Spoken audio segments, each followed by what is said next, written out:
I'm Tim Richardson, Chief Technology Officer at Telefónica Tech in the UK and I'm very happy to be joined by DB, the Chief Business Officer at CrowdStrike.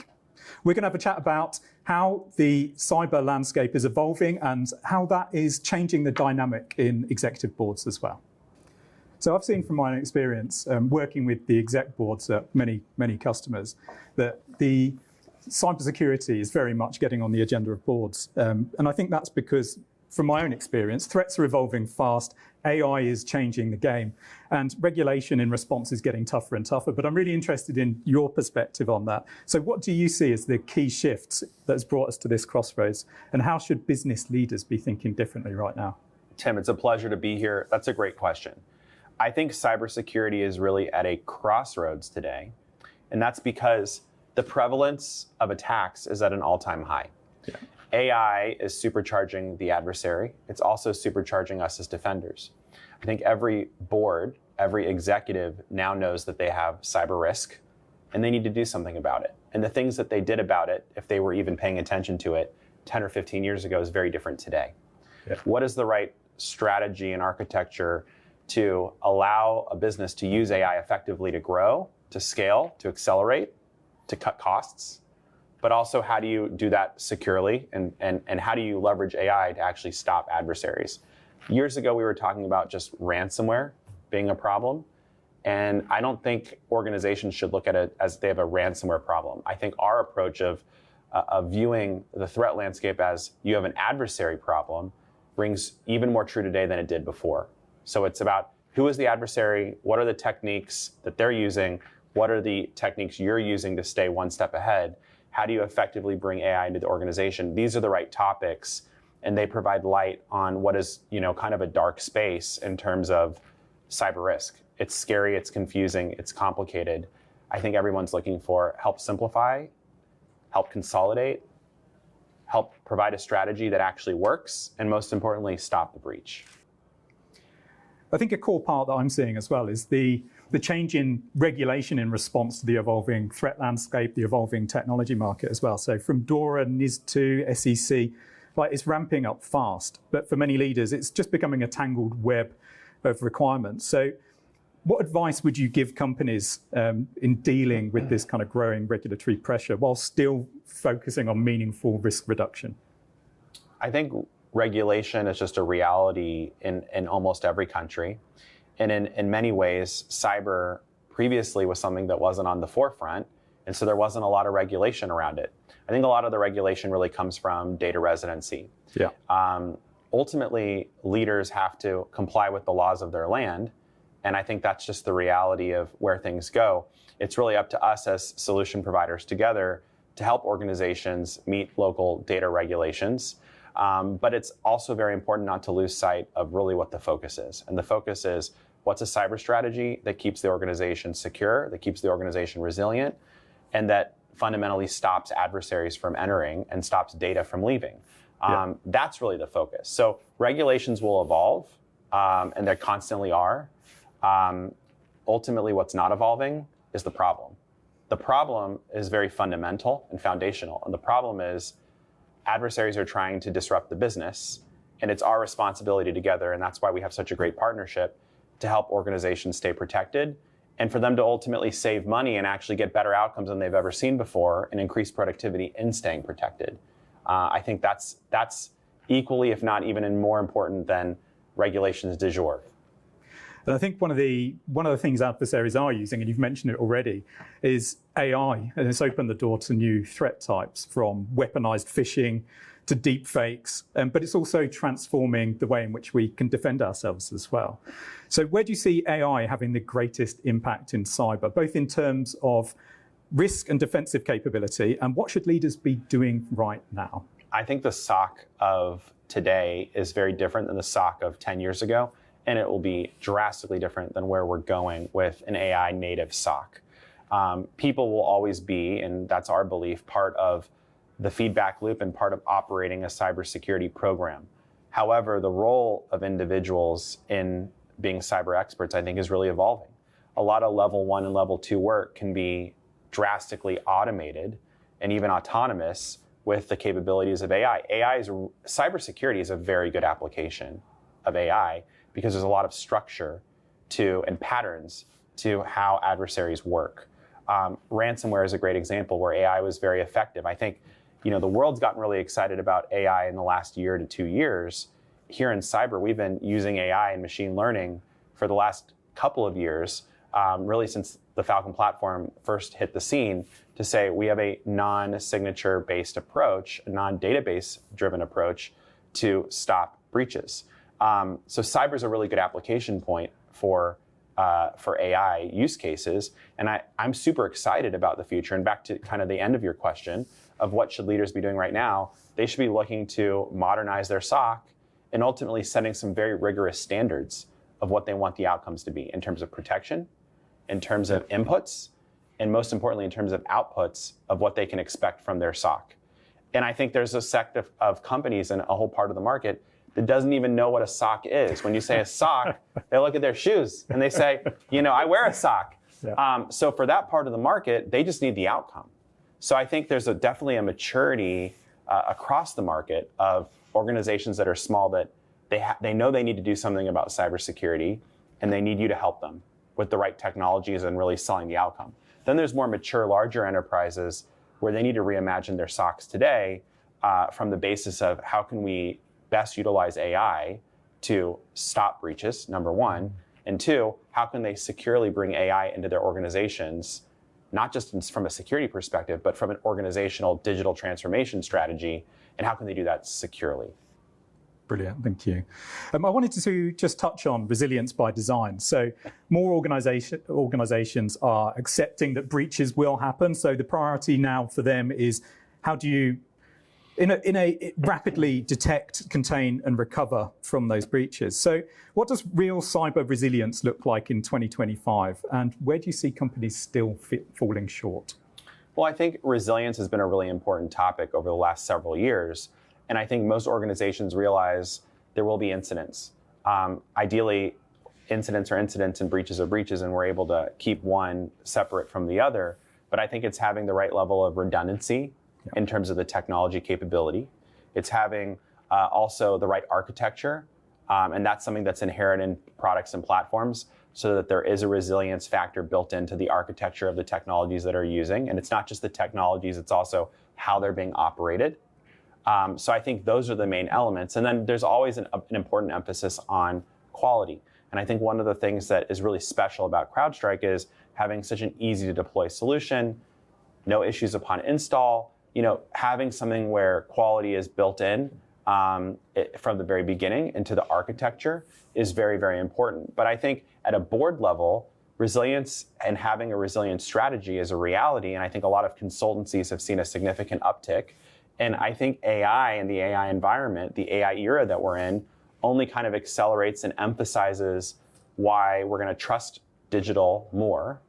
You need to also make sure you have the right stopgaps and the right redundancy models so that if something doesn't work the way it's intended to work, there's no interruption. So I'm really interested in your perspective on how organizations can innovate securely. A large part of what we do at Telefónica Tech is helping our customers solve complex business problems. That's normally around digital transformation.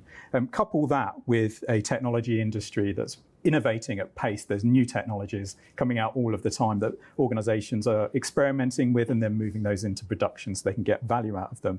But every time we're doing that, we're expanding the attack surfaces. So how should businesses and security leaders balance innovation with risk discipline, especially when speed is a competitive advantage? I think that innovation should always be allowed to happen. And I think the role of it shouldn't just be allowed to happen, it should be encouraged to happen. And the role of a security team, the role of a CIO, is to support innovation initiatives and to get out of the way. Now, at the same time, how do you do that securely? So where my mind goes is there's like a circle here of innovation, and it's securing the circle. Where does innovation happen? It happens on the device. It happens on a device in a network, outside of a network. It happens in a coffee shop. It happens on an airplane. But ultimately, people are communicating and using technology to create on a device. So how do you secure the device? This is really where EDR was born, why you needed effective endpoint protection. Okay, great. Where's the world gone with where innovation, where does it actually happen when it's not on the device, or what is the device invoking? It's happening in the cloud. It's happening in the cloud or the data center. It went from on-prem data centers to the cloud, and now it's hybrid cloud and hybrid and multi-cloud. So how do you secure all of that? And that's where having the right server protection is super important for your on-prem data center. But today, having the right multi-cloud CNAPP, another abbreviation, is very important as well. So that's everything from being able to stop a breach in the cloud, to understanding the vulnerabilities in the cloud, to being able to understand the CI/CD pipeline and have the right controls there. So innovation's happening in the cloud. The next question is like, who's actually doing the innovation? Is it humans? So that's securing their identities. That's where you have technologies like ITDR, identity threat detection and response, that are very important. But I think as we look to the future, innovation's going to come from agents. How do you get visibility over the agents? Are the agents good agents? Are they bad agents? Is this adversarial AI? Is this good AI? So then there's a whole other class of technologies like AI SPM. And then how do you pull all these things together? And I think how do you pull them all together is a really important topic, because in security, there's 4,000 different vendors, and there's more vendors every single day popping up to do all these things and all these things and all these things around this innovation circle that I've laid out. I think what the market is craving is, how do I consolidate these things with best of breed, but on a single platform? And I think that's really where CrowdStrike and close collaboration with Telefónica Tech can work together to help organizations understand that innovation circle, secure the circle, but also consolidate and simplify securing every step of innovation. Yeah, just moving on to the partnerships and strategic partnerships. So what does a great security partnership look like in today's environment? A great security partnership starts with knowledge.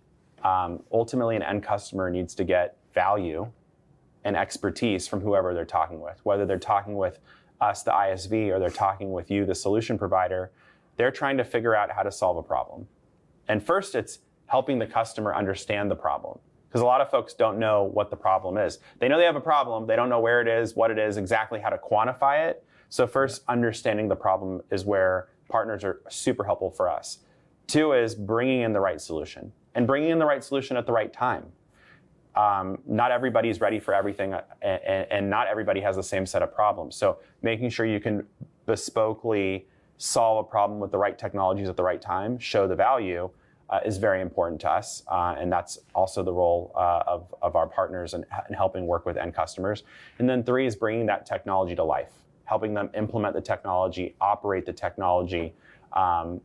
That's really what this partnership is all about. Going from ideation and problem solving to execution of a technology strategy in as quick as a process as possible, I think, is really why we work together, why customers seek you, why customers seek us, and how we can help transform cybersecurity.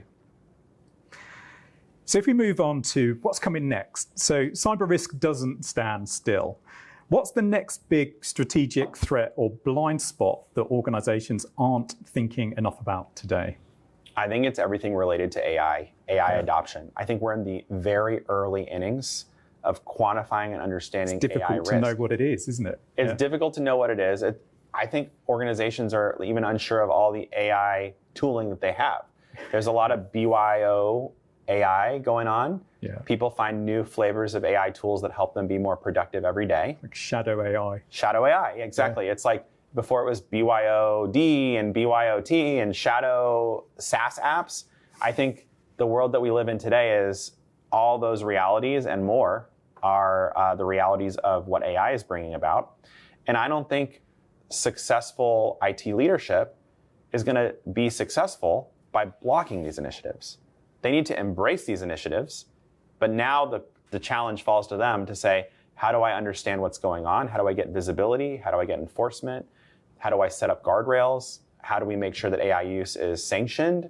And then I think everything that we just talked about here also applies equally to what the adversaries are doing. They're not standing still. They're using AI. AI is for everyone. They're using AI too to make attacks faster and more successful than they've ever been. I think that's really the next quantum leap in cybersecurity. And I think it's in every area of SaaS as well. The world's gone from analog to digital. Everything's connected. So AI and the proliferation of data and everything that we do, that's really, it's like the threat landscape is exponentially growing. This becomes an exponentially harder and faster and expansive problem to solve. And frankly, I think that's really exciting. I don't think it's something to be afraid of. I think it's something to be excited about, and something for every IT leader, whether they're early in career or they're a CIO or a CISO. This is the next decade of this industry. One last question, and it's about our partnership together. So at Telefónica Tech, you've mentioned already, we're pairing CrowdStrike's Falcon platform with our own 24/7 expertise, helping customers to move from this reactive posture to a more resilient posture. From your perspective, what's different about the way we partner, the way CrowdStrike partners with service providers like us, and what are we able to do together that we wouldn't be able to do alone? Sure. I think what's unique about CrowdStrike first that I think will set up where I'm going to go with my answer is we have a platform with 30 modules, everything from securing the device to securing the identity, to securing the data, to next-gen SIEM, and really operating the SOC and really becoming the operating system of cybersecurity. I think what it does is it allows a partner like you, Telefónica Tech, to evaluate all of the different modules that we have, determine how you want to solution the platform for customers, and then deliver the technology in the right dosage and with the right set of modules to the customers so that you effectively solve their problems. I think Telefónica Tech is really good at profiling the customer to understand what are their pain points and what are the problems they're trying to solve, and how does that align to budget realities and making the technology outcomes a reality for the customer. So with Telefónica Tech standardizing their managed service on CrowdStrike, embracing our new technologies like next-gen SIEM, helping organizations leave legacy SIEM, utilizing our cloud security offerings, utilizing identity, the whole platform comes alive for a customer immediately in a much faster way than if the customer was able to just adopt it without the expertise. There's a lot of partners in security,